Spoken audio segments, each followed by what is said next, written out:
UFC Kansas City Ian Garry versus Carlos Prates takes place this weekend in a jam-packed card all the way from the bottom to the top. I will be giving my full card predictions from the early prelims to the main event. Starting off with obviously probably the worst fight on the card. Chelsea Chandler takes on Jocelyn Edwards.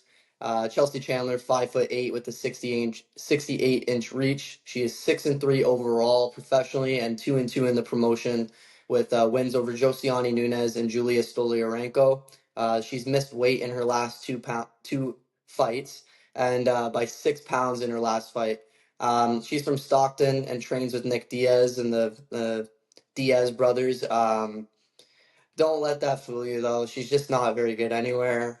She's built like a fridge. She's slow.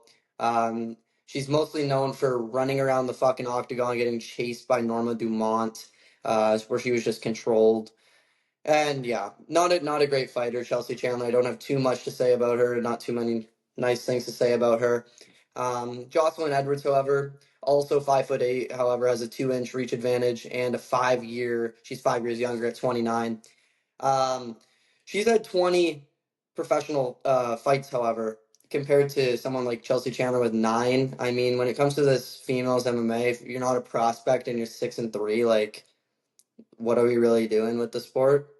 Jocelyn Edwards 5-4 in the promotion, coming off a submission win in round 3 over Tamira's Vidal. She did miss weight in that fight. However, in her last 5 fights, she's 3-2. All of those wins are by weight miss. She's missed weight in all of her wins.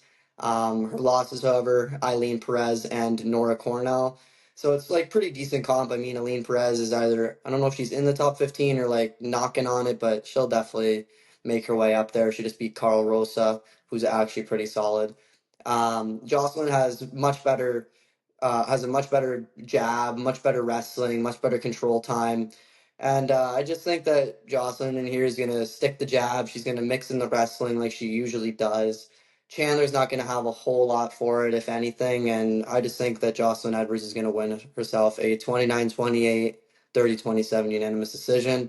I just don't see how Chelsea Chandler's going to win this fight. Is she going to out-volume Jocelyn or out-control her?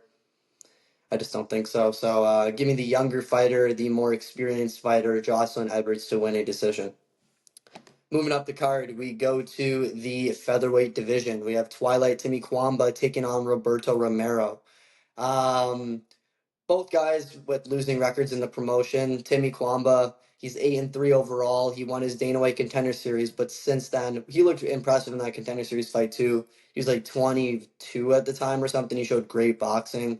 But since then he's 0-2 in the UFC. He lost a split decision in his UFC debut on short notice to Balaji, the Zulu Warrior Oki, who's actually okay. I mean, I believe he lost his last fight to Chris Duncan by submission, but Chris Duncan's been getting it done by sub recently. He just sub Buchenik. And then his most recent loss was to Lucas Almeida, where Timmy was dropped early in that fight. Kind of had to rally his way back, and he ended up just losing the decision. He has fast boxing, like I said, but I mean, there's not a whole lot of takedowns coming from Timmy, and it's just he almost boxes with the intentions of not getting hit with a big shot. He's kind of too defensively sound. And like, I mean, in that Lucas Almeida fight, I believe it was the 3rd round where he showed a little bit of tenacity. Like he actually had to go at this guy and try and put his lights out or whatever. But I don't know. It wasn't a great look for someone who should be hungrier than that, especially at like 26 years old now. He's coming in here fighting Roberto Romero, who we don't know a whole lot about. He's 5'8", 25 years old, 8-4-1, and he's 0-1 in the UFC, where he lost his UFC debut to David Onama, who's actually fighting later on this card versus Giga Chikadze. Both guys dropped each other in this fight, but Onama just did enough each round to edge himself at 30-27. His competition, however, has been pretty terrible. Roberto Romero's. I went back and looked at his regional and like professional before the UFC type of fights. He's even losing to guys that are like 5-2, 4-2. However, I just think that this fight is going to go to the scorecards. Roberto Romero did show some promising things. Like he did drop Onama early in that first round, I believe. And just being able to rally back and stay in the fight with someone like Onama is pretty impressive. So overall, I see this fight going to the scorecards. Both guys really got to want it. I'm overall going to go with, I believe, the Mexican native Roberto Romero to win this by a 29-28 split decision. And that might bounce Timmy Kwamba out of the UFC. I think that, like, yeah, you're 0-3, but I mean, you're only 26 years old. You got lots of time to work on whatever and just get back to where you need to be. So yeah, give me Roberto Romero to win this one by split decision. Feeling a little bit cheeky with it. We move on to the women's MMA again. Jacqueline Amarim takes on Polyana OnlyFans Viana. Amarim is 5'3" with a 68-inch reach. She's 29 years old and 9-1 professionally overall.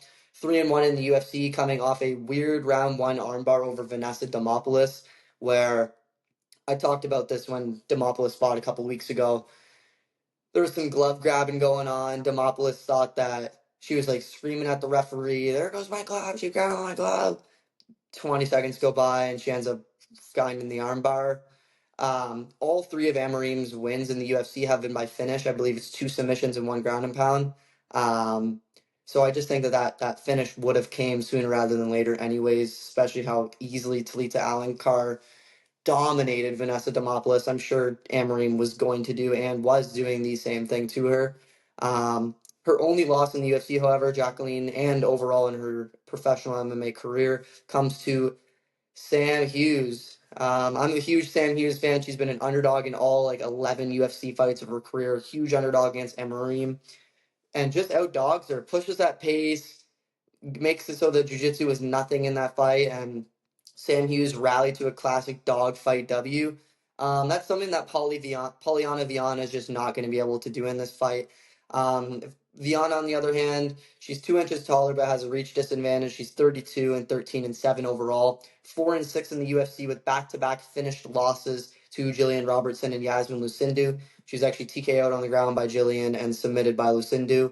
It's decent comp, but she just doesn't look very good. She has her moments, but she just doesn't look very great in these fights. Her last win was over a 38-year-old 11-7 Jinyu Fry, which was 3 years ago.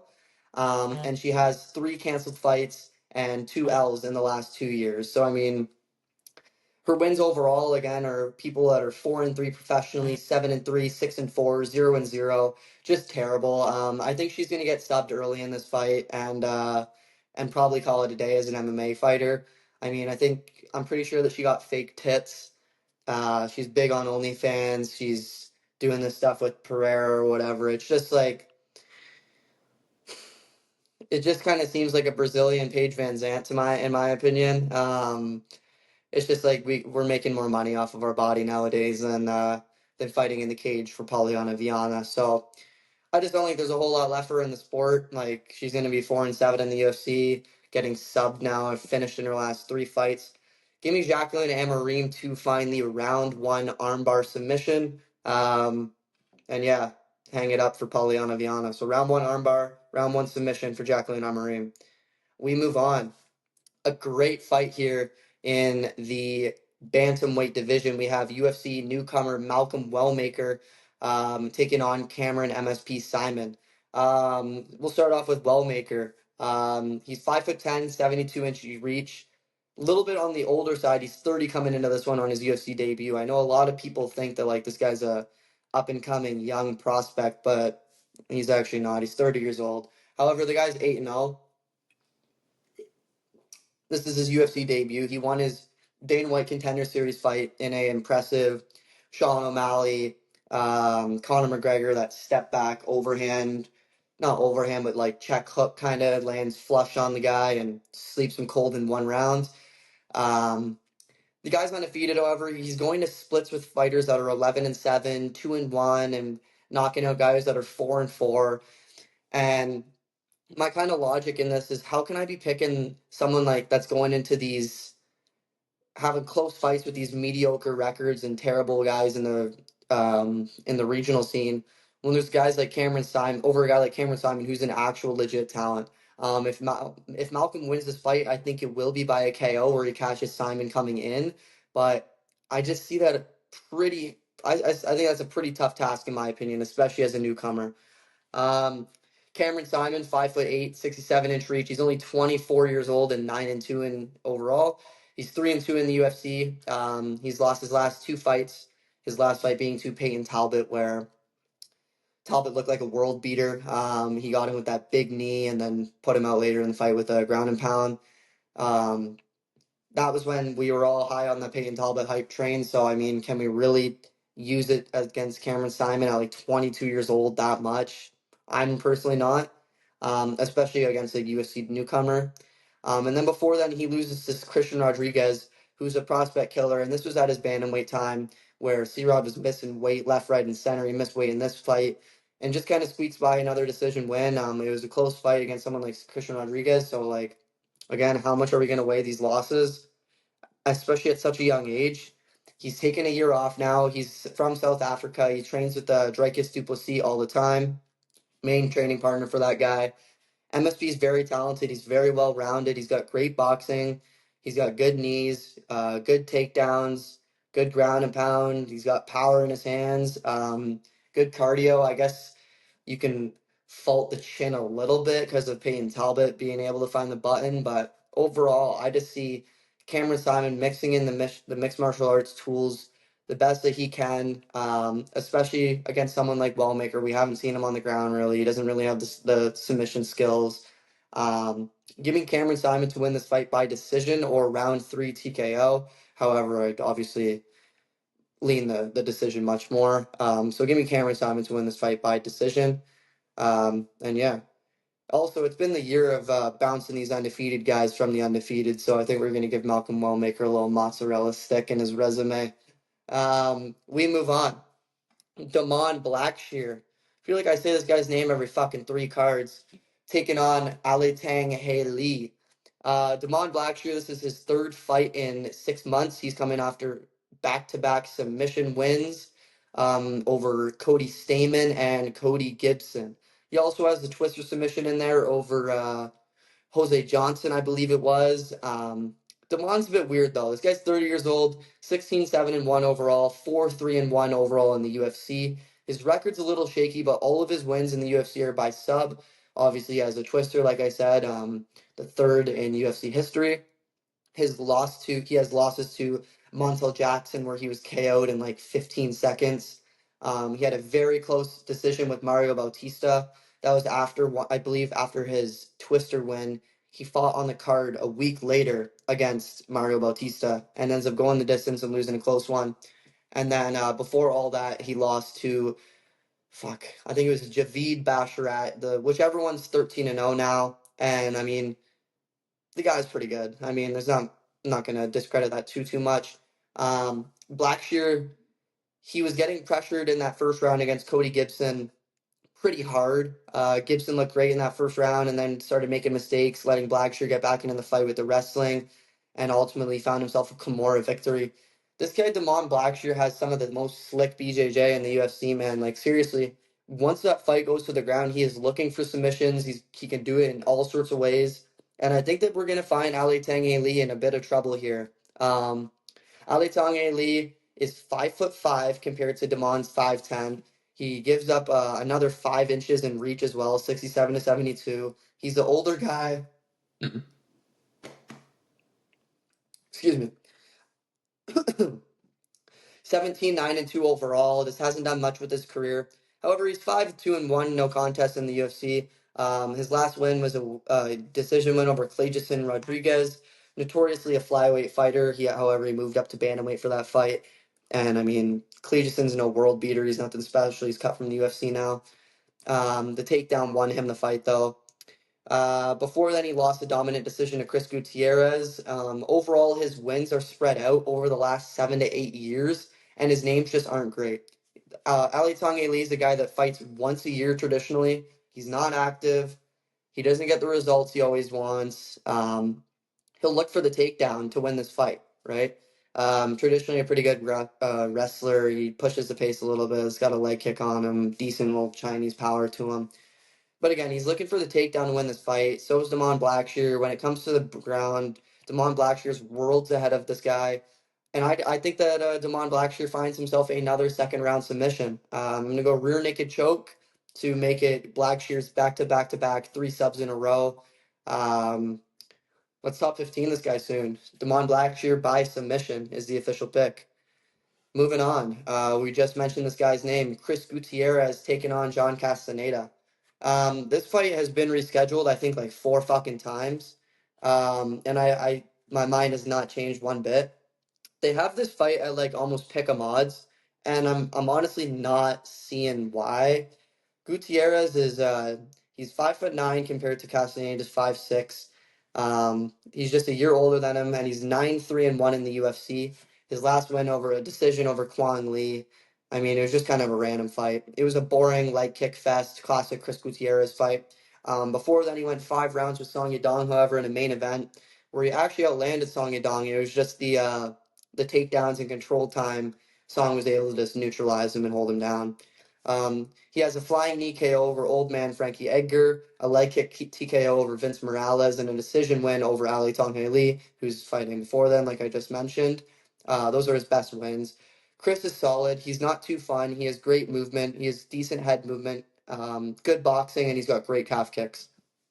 John Castaneda, on the other hand, he's 21-7. A little fun fact about him: he's got 7 KOs, 7 submissions, 7 decisions, and 7 losses. He's 4-3 in the UFC. Lost his last fight to Daniel Marcos by decision, I believe. Marcos is good, so I can't knock that too much. But I mean, he just kind of got out-volumed, outworked, and that's just similar to how I see Chris Gutierrez. He's similar to Daniel Marcos in the way that he picks away with the leg kicks, picks away with his boxing, except Gutierrez is just a taller version of that. Castaneda, he has wins over Muin Gafarov, which has aged okay, the guy that just beat Rina Nakamura. He was KO'd by Daniel Willycott Santos with a big knee. His win over Miles Johns, I believe he got him out of there with an arm triangle, aged pretty good. He's been pretty inactive, however. He maybe fights once a year. And I just think that Chris is better everywhere. Maybe not BJJ. I just see this being a classic Chris Gutierrez win, chopping the leg, moving against the cage well, landing his shots, not getting hit with the big bombs, avoiding the wrestling from Castaneda. And I just see him winning himself a 30-27. He might drop the first round for a 29-28 decision, but overall, give me Chris Gutierrez to win this one on these scorecards. We move on to the lightweight division, I believe. We have Evan Elder taking on Gage Young. Short notice replacement for Evan Elder being Gage Young. It was supposed to be, I think his name is Hazanzada, if that makes sense. I'm not going to try and go over the first name because I don't want to guess a random Middle Eastern name and sound racist. But I think his last name was Hazanzada. He got cut from the UFC before he could make his UFC debut because of, I don't think I can say it, similar stuff to Haley Cohen's husband from UFC 314, if you ever followed up on what that was. Yeah, it just involves miners is all I'll say. Like miners, like you're mining coal and shit. Um, Not actually. But yeah, so Gage Young's in on this one. He gets a call on 2 days' notice and takes the fight over Evan Elder. So lots of respect here for Gage Young to take this fight. However, I don't think he's winning it. Evan Elder's 2-2 in the UFC on a 2-fight win streak over Darius Flowers, where he won by round 2 submission, and Gernaro Valdez in a war of a fight. Both guys dropped each other, but Evan Elder landed like 50 more significant strikes. Before then, he lost a doctor stoppage to Nazem Sadikov, where Evan Elder had a knockdown in that fight. He was up 2 rounds to 0 in my eyes. Just got cut with a dirty one, and the doc came in the third round and stopped that one. He lost his UFC debut to Preston Parsons by decision, so it's very solid comp overall. Oh, I have his name here. His name is he was supposed to fight Ahmed Hassanzada, but he was cut before he could make his UFC debut. Evan Elder is very solid everywhere. He's got good power. He looks for a big brawl, mixes in the takedowns well. Obviously, had a submission win in his last fight. Capable of the knockdown. We've seen it many times in the UFC already over guys like Sadikov, who's undefeated in the UFC.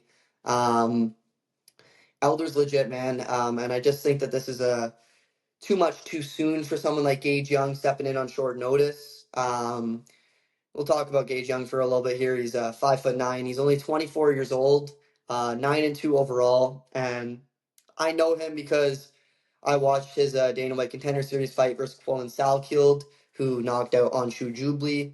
Salkield won that fight by decision, where he was just mixing in the takedowns really easily. He was outlanding Gage on the feet, and just kind of having his way with him. He cruised his way to an unanimous decision win. I thought Gage looked kind of slow in that fight with failed takedowns. He landed a couple decent shots. He's got pretty good power. Um, but again, not much. And I'm reckoning that Evan Elder is just the better fighter everywhere here. I think that a late KO for Evan Elder is live, maybe a ground and pound, maybe a spark. But overall, again, I keep saying this. I just think that I see the decision. Gage has a big chin. He's got a big head. And I mean, it is short notice. So, like, cardio might fail him. You know what? I'm going to take Evan Elder to win by rounds 2-3 TKO. I think that the cardio is going to fail Gage. I think that his skill set's going to fail him, and he's kind of going to quit on himself a little bit and send himself back to the regional scene. So yeah, give me Evan Elder to win this one by late TKO.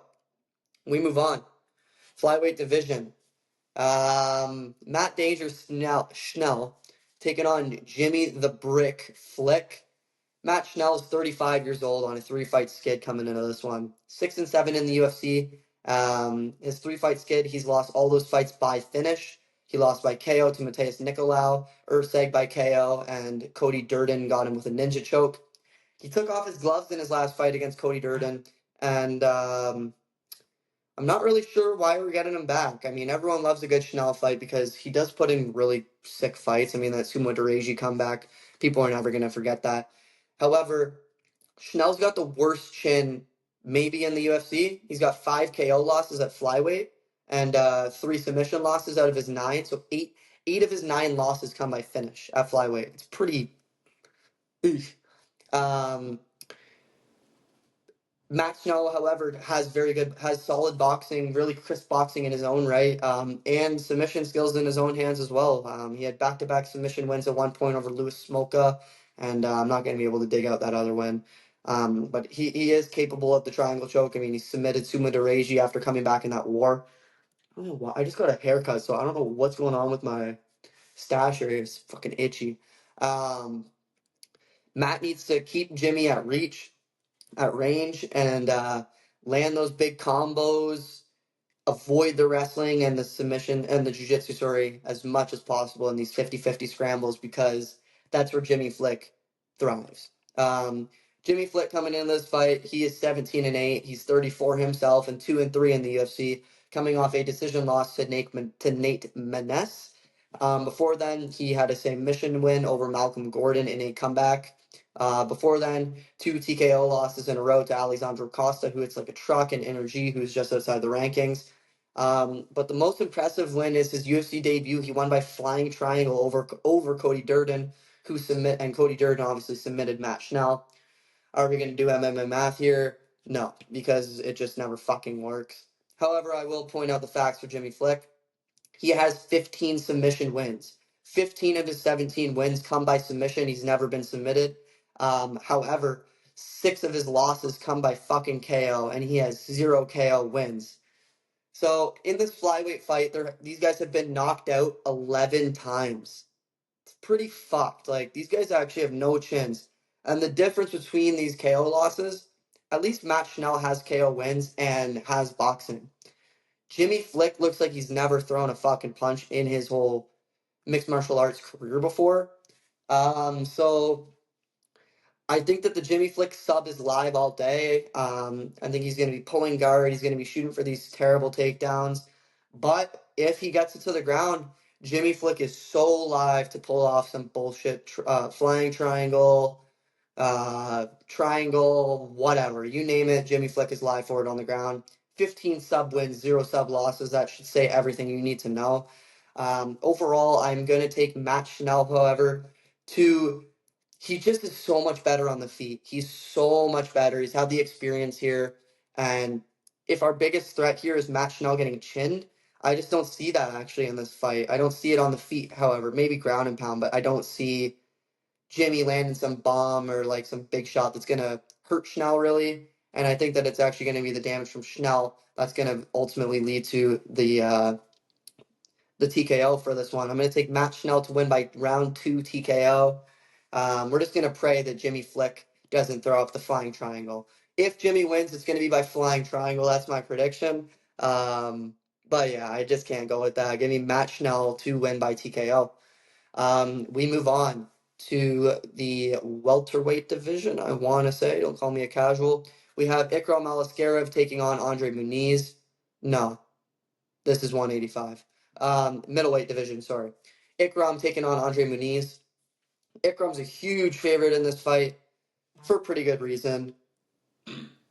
Excuse me. Ikram, 6 foot tall, 76-inch reach, 32 years old, and 15-2 overall. Both losses come by round one TKO to Hamzat Chimaev and Robert Whitaker. He's 2-1 in the UFC. His last fight was actually Whitaker. And both of those fights were uppercut finishes. Before then, however, he finished Phil Hawes, and both by knockout. He knocked out Phil Hawes and knocked out Warley Alves.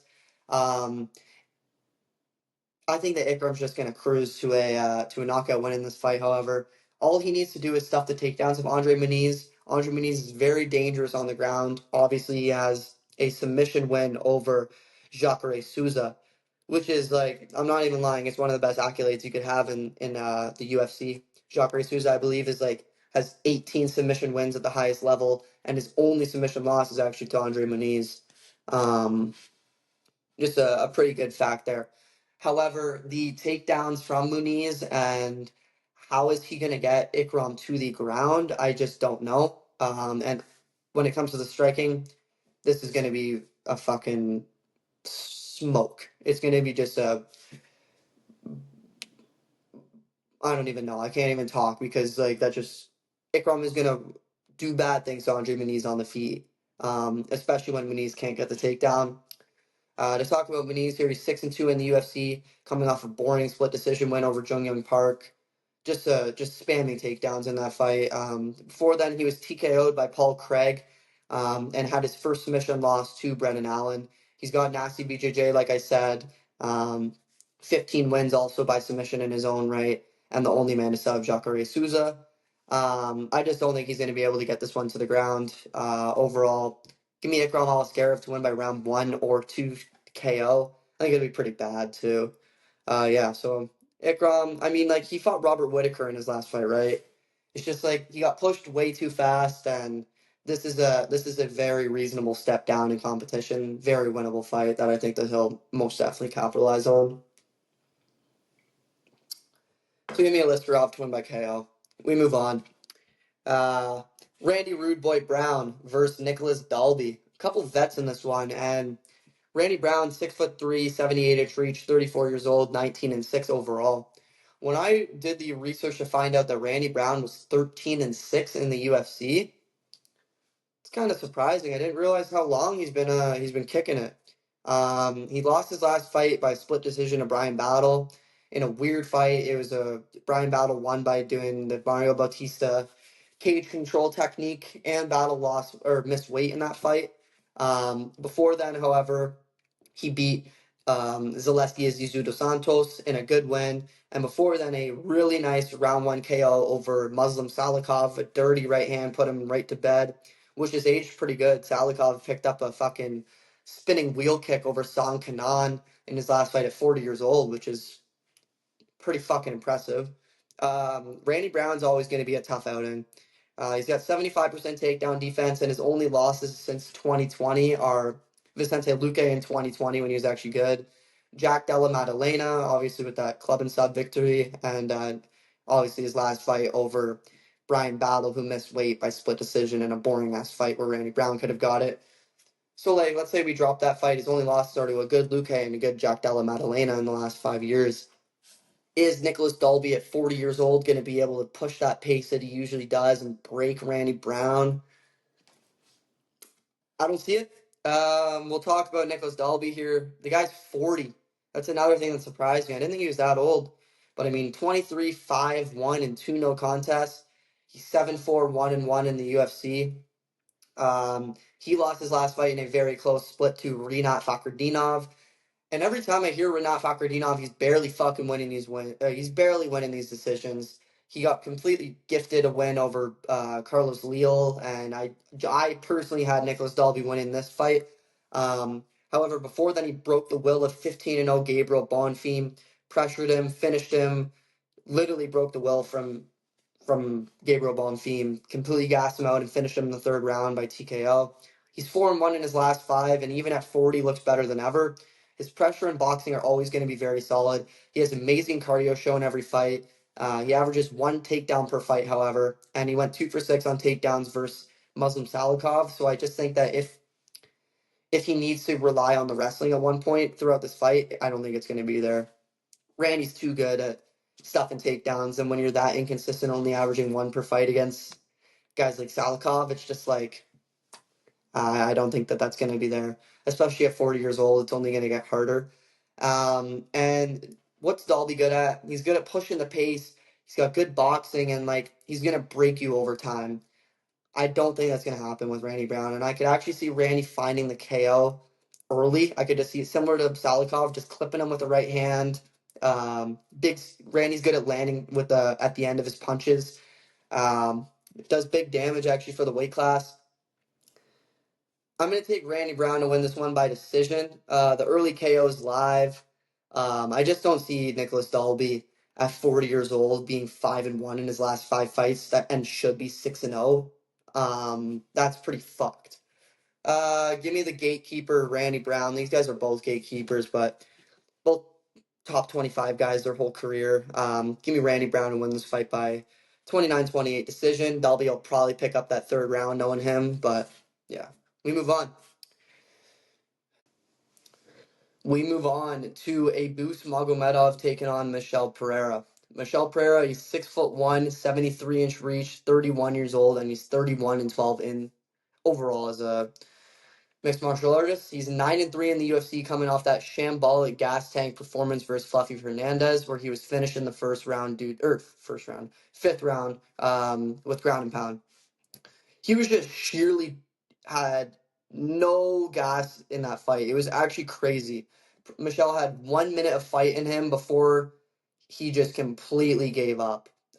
Before then, however, he had 3 wins in a row since moving up from 170 to 185, and he finished all those fights in the first minute over Andre Petrosky, Michael Olajeszek, and Ihor Potieria. Not great comp, but it's not terrible. His gas tank has lost him previous fights in the UFC. However, he's a fun fighter and a fan favorite. Again, this style matchup, however, can favor a Boost if Michel doesn't finish him early. Michel was so dangerous in the first 2, 3, 4 minutes of the fight. This guy's throwing fucking backflip kicks. He's got some legit submission threats. Like, I mean, he's standing guillotined Ihor Potieria to the shadow realm. I mean, you're doing shit like that to...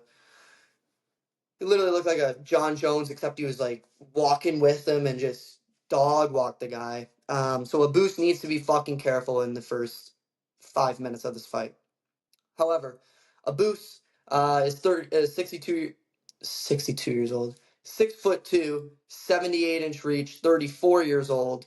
He's 27, 6-1, and 3-2 in the UFC, coming off his last fight with an impressive arm triangle win in the third round over Bruno Ferreira. He was hurt a few times in that fight, but he rallied by shooting for perfect takedowns, ultimately leading to control time, and he even found the finish off of it. Before then, he dominated Warley Alves, where he had 6 takedowns and just held him down, and he was kind of an evolved version of his game. That was after he suffered back-to-back losses to Kyle Baralio, and when he was pushed way too fast against Sean Strickland in a main event. But I mean, he has a 20-second KO by front kick against Dustin Stoltzfus in his UFC debut, which is aged pretty good. Stoltzfus, I believe, his last fight, he put out Marc-Andre Baralt in the first round, so pretty fucking decent win, I mean. A Boost, like I said, needs to be fucking careful early, but if he can drag this into the later rounds, he can start mixing in the takedowns. I don't think he's going to be able to obviously implement the same style that Fluffy Hernandez did because you're not Fluffy. But the blueprint is there, and like you can do similar stuff to what Fluffy did. You got to just mix in those takedowns, put Michelle on his back, and the guy just looked like a fish out of water, man. This is a really tough fight to call. I mean, I originally was jumping with the a boost by submission or decision prop, and like as a pick, or just a boost to win this fight, but I don't know if he's gonna be able to get out of this the first round with Michelle, man, because that guy's fucking explosive, and he needs this win. Um, Shit. I'm gonna go Michelle Pereira, man. I'm gonna take Michelle Pereira round one finish, probably a KO. Um, don't bet on this fight. Stay away from it. It's just not worth it, in my opinion. But yeah, give me Michelle Pereira to win this fight. It'll be early if he does. We move on. Giga Chikadze takes on David Onama. Giga Chikadze, 6 feet tall, 74-inch reach. He's 36 now, and 15-4 overall. He's 8-2 in the UFC, however, coming off a unanimous decision loss to Arnold Allen. Before then, a Alex Caceres win, and before then was the domination loss to Calvin Kattar, which was a long time ago, obviously. I mean, it's not the same Calvin Kattar nowadays. It was actually a good Calvin Kattar then. But that was when Giga was 7-0 in the UFC. Like, this guy was something at one point. The Giga kick obviously was a thing. He finished Edson Barbosa, finished Cub Swanson. He has amazing kicks. He's got good movement, good leg kicks. And if he keeps this at range, I think that he will pick apart David Onama for 3 rounds. David Onama coming into this one, he's 5'11", same reach, 6 years younger, and he's 13-2. 5-2 in the UFC. He's a decent fighter. He's on a 3-fight win streak over Gabriel Santos by KO, which has aged really well, and 2 decisions over JSP and Roberto Romero. Not great. He has a loss over Nate the Train Landwehr, just a war where Nate the Train rallied back after being dropped early and just outdogged him. And a submission win over Garrett Armfield, which has aged, or not aged well, but a sub win over Garrett Armfield like shows that you have some decent ground game, and like it's pretty good. David Onama, when sorry, it's just, are we putting David Onama with the Arnold Allens and the good Calvin Kattar? It's just like, I don't know. I mean, a lot of people are saying that David Onama has the wrestling to come back this fight up. I don't really see it, man. I don't see Giga getting taken down a whole lot, and I don't see him getting taken down a lot by David Onama, out of all people. I think that Giga's got this. He's the underdog, first of all, and I just think that he's gonna keep this at range and keep it pretty. I think he's gonna keep it pretty. And David Onama obviously is always in these slugfest fights, and again, styles make fights, and I just think that Giga Chikadze is just able to neutralize David wherever this fight goes. There's a late body kick finish for Giga, but overall I see him winning a 29-28 decision. He'll probably drop the first round with Onama's pressure and stuff, but rally 2 and 3. So give me Giga Chikadze to win this one by decision. We move on to our co-main event. Anthony Smith taking on Zhang Minyang. This is another fight where I've flipped my thoughts. Anthony Smith, 6'4", 76-inch reach, 36 years old, 37-21 as a professional. 13-11 in the UFC. He's the ultimate gatekeeper. He was finished in his last fight by Dominic Reyes. The CTE and his mindset showed, where he was just he dropped his hands. He said, hit me, like, and just was letting Reyes land strikes on him. Before then, he lost a bad fight to Roman Dolidze. But I mean, like, Dominic Reyes, he's now on a 3-fight knockout win streak, all in the first round. He's putting himself in title contention, and Roman Dolidze, I mean, that guy just beat Vettori. He's the top 10 middleweight.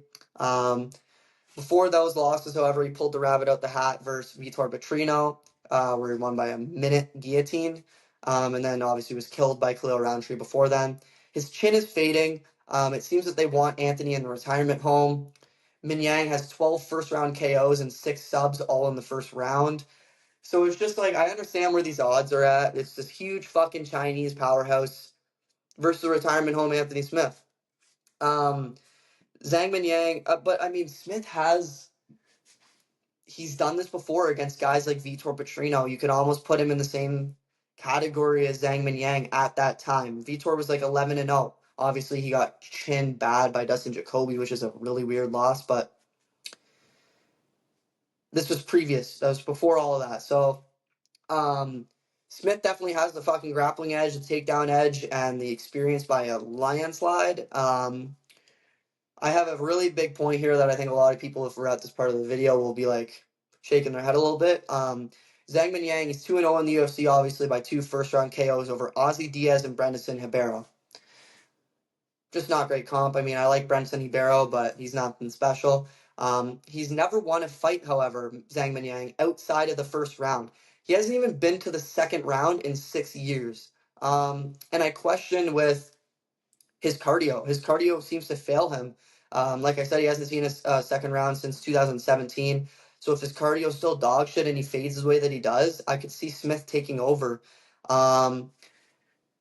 Live betting Anthony Smith after the first round, if it gets there, is a great idea, as well as Anthony Smith finding the submission. Overall, though, I'm going to take Anthony Smith to win this fight as a huge underdog. Smith doesn't get put out in the first round often. I understand styles make fights, and Yang, he wins all his fights in the first round, but I'm gonna see this as a Petrino situation where Smith actually uses his brain. If this is your retirement fight, you retire on a good note. I mean, I'm taking a bit of a gamble here, but there is logic behind it. If this fight goes longer than 5 minutes, Anthony Smith, I think it will take over. So give me Anthony Smith by decision or submission.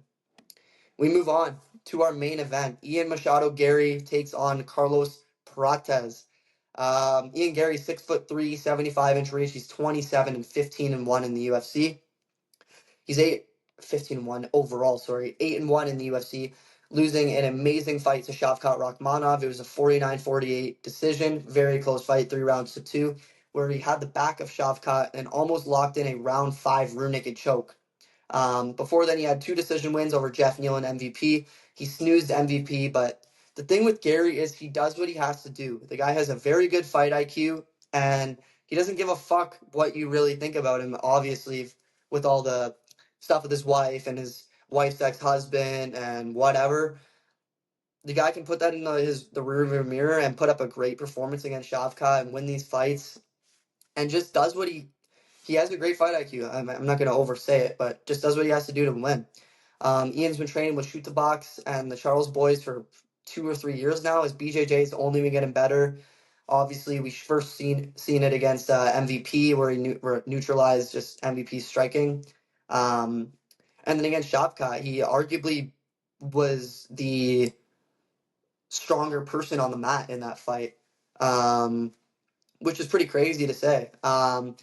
Ian Garry sticks to his jab very well. He's very good at controlling the range. He's got great kicks. Obviously, he's been working on his jiu-jitsu. And I just think that he has a much better arsenal than Carlos Prates. He has 5-round experience. He doesn't smoke 15 cigarettes a day. He just seems to be, he's younger. He's just doing more for himself than Carlos Prates. Prates, he's a shorter fighter. He's got the reach advantage, however. He's 21-6 overall and 4-0 in the UFC. All of his wins coming by KO. His last being Neil Magny. Weird fight. Magny sucks. Before then, however, was his best win over Li Jingliang. KO'd him really good. He hasn't seen a third round, however, in 6 years. Prates has been... Sorry, this is it. Minyang hasn't seen a second round, back to the Minyang fight, since 2017. I said 6 years originally. I was thinking about this fight. It's been 8 years since Minyang has seen a fucking second round. My bad there. Prates hasn't seen a third round, however, in 6 years. This is a 5-round fight. Prates has been finished in 5 of his 7 losses. He quits in a lot of his fights in the past. He has 3 sub losses where I think Garry will look to exploit, and he even has 2 KO losses. Prates is good striking. He's got a really good 1-2. He's got great straight punches, good front kick, and good pressure. It's just the experience, the 5 rounds here, the fight IQ of Garry, I just think is going to come in here and win him this fight. I either see him Ian Garry winning a 49-46 decision. He probably drops the first round. or Ian Garry round 4 rear naked choke submission. Bounces the Fighting Nerds. I believe they're 19-0 in the UFC right now between those 4 lads. I don't think they go 20-0. I think they go 19-1. Give me Ian Machado Garry, the future Ian Garry, to win this fight by submission.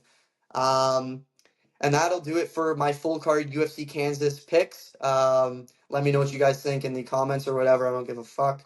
But yeah, I'll see you guys next week. On to the next. Peace.